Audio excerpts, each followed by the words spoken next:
আসসালামু আলাইকুম।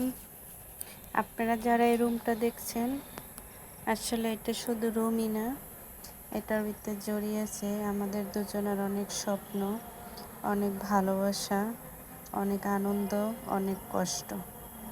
কারণ দুজনের সব কিছু মিলেই এই সংসারটা গুছানো হয়, একা কোনো দিনও সম্ভব হয় না। আর আমার হাজবেন্ড তো সংসার গুছাতে অনেক পছন্দ করে, আমিও। তো এই কি আর দুজনে মিলেই আমাদের এই সংসারটা গুছালাম।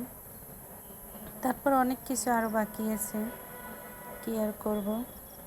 মধ্যবিত্ত ফ্যামিলির এইগুলো গুছাতে অনেক হিমশিম খেয়ে যায়। তো চলেন কি রান্না বান্না করি দেখাই। যে আজকে বেশি কিছু করব না, করলা ভাজি করতেছি, কারণ আমার করলা ভাজি অনেক ফেভারেট। আমি করলা ভাজি পান্তা ভাত দিয়ে খেতে অনেক পছন্দ করি। আর এখানে যে তেলাপিয়া মাছ দিয়ে আমি দুন্দুল রান্না করব আলু দিয়ে, তো মাছটাকে ভেজে নিতেছি।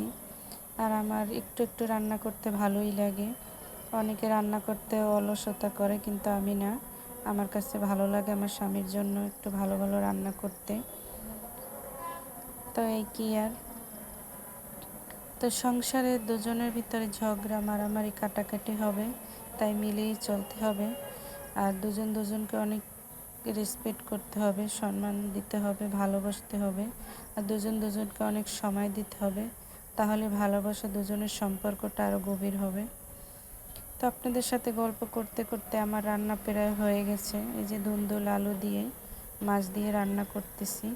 আমার রান্নাটা কেমন হয়েছে আর আমার ঘরটা গুছানো কেমন হয়েছে অবশ্যই কমেন্টে জানাবেন। সবাই ভালো থাকবেন, সুস্থ থাকবেন। আবার আসবো অন্য কোনো ভিডিও নিয়ে। তো আল্লাহ হাফেজ, বাই বাই।